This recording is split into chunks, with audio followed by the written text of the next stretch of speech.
Hello, class. So, take two. We're going to be actually looking at uh, two dissertations looking at combat megs. One of them was written by uh, Tracy Shieldcut, who is a did her work looking at combat megs during World War II, namely near the end of the World War II. And then, of course, you have Robert Del Toro, who actually is looking at combat megs in World War II as well as in Vietnam. Uh, Kind of interesting. You do come across a lot of the same things. Information comes from different things. Of course, Del Toro gains his information from memoirs and letters and such written by medics. The other ones are actually with Shield Cut. Hers is actually done looking through a oral examination or oral interviews that she actually does with World War II medics, because when she did hers, you still had a good percentage that were still around that she was able to actually talk to, gain the information from, besides going through memoirs, operation reports. Uh, and then, of course, both of them went through multiple secondary works and everything else, which are definitely a plethora of information and things to pull from. Um, some of the things, as I did mention, a couple that were mentioned that were kind of the same with the two.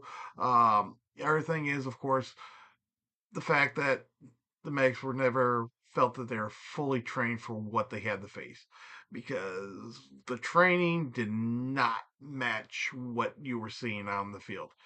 And this is something that you find common in other authors who've written about the story, who've actually medics. Robert Franklin, his a combat medic. He actually brings up the fact that he actually had to deal with all that as well. Never was truly trained for what he would see. And then, of course, Jim Pertell, who actually is a Vietnam medic, same thing. Uh, Both of them talk about situations that they came across that were they had no clue. They kind of adapted, and this is something also Shield Cut brings up, is the fact that they actually did have to adapt. Medics of That was one of the things that she pointed out in the aid stations as well as out on the field in the front line.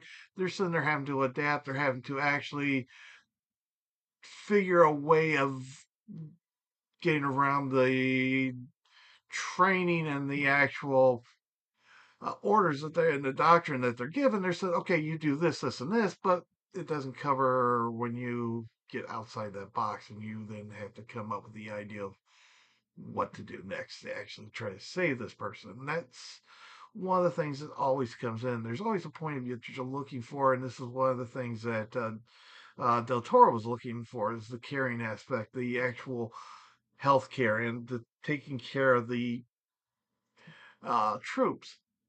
And this is something that you'll find also. I mean, all of them, all the medics, even when you read into different ones, they'll talk about the same thing.